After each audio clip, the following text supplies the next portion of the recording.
الرحمن الرحیم. ناظرینو هر کله الله پاک مو خوشحال لره او خدای پاک مو کامیاب او کامران کا او چې څومره زمونږ ویورز دي هغوی ته وخت په وخت باندې نوې مسایل دا د علماو فرض دي او دا په علماو باندې معاشري قرض دي او دا په علماو باندې ذمواري ده چې هغوی په معاشره کې بګړه وویني او د شریعت د احکاماتو پایمالي ویني باید چې په هغې باندې خبرې لازماً وکړي. یو مهمه مسله هغه دا چې آیا په دې ټچ موبایلو کې د قرآن پاک ایپ انسټالول، قرآن پاک ایپ ډاونلوډ کول او بیا په دې ټچ موبایلو کې د قرآن پاک ایپ کولاول او تلاوت د هغې کول د هغې شرعي څه حکم دی؟ ورونو فتوا په دې باندې ده، جدید فتوا په دې باندې شته دی او موجود ده او غټو کتابو دا خبره را نقل کړې ده. خو چونکې دا مسله جدید ده نو جدید علماو او په دې باندې د غټو مدرسو فتوی هم شته او فتوا هم دا ده چې کله ته په موبایل سکرین کې قرآن پاک ایپ تا کولاو کړو نو لاندې نه خو ټیکو چې نیوی شي دا موبایل قرآن پاک کولاو دی، سکرین کولاو دی،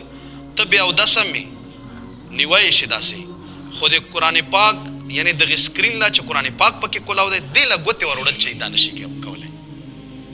دا به د تا خامخه اودس وي. نو اوداسه په دوران کې ته بیا په قرآن پاک کې په موبایل کې قرآن پاک کولاوه او تلاوت پکې کوه، ځکه چې خامخه ته پاڼې اړئ. نو دا سکرین په دغه ټیم کې داسې حکم ولرلو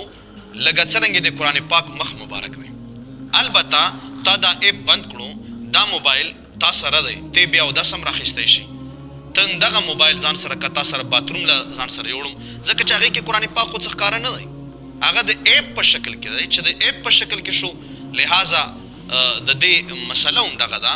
جدید مسله هم دغه ده چې ته په موبایل کې د قرآن پاک ایپ باقاعده ډاونلوډ کا. دا رونو جدید سورسز دي، دا جدید هغه دي، دا فواید او اسباب دي، دا به استعمالو څومره موږ ته فایده وي څومره موږ کوشش کولی شو چې موږ ډېر ثواب حاصل کړو، باید چې حاصل کړو.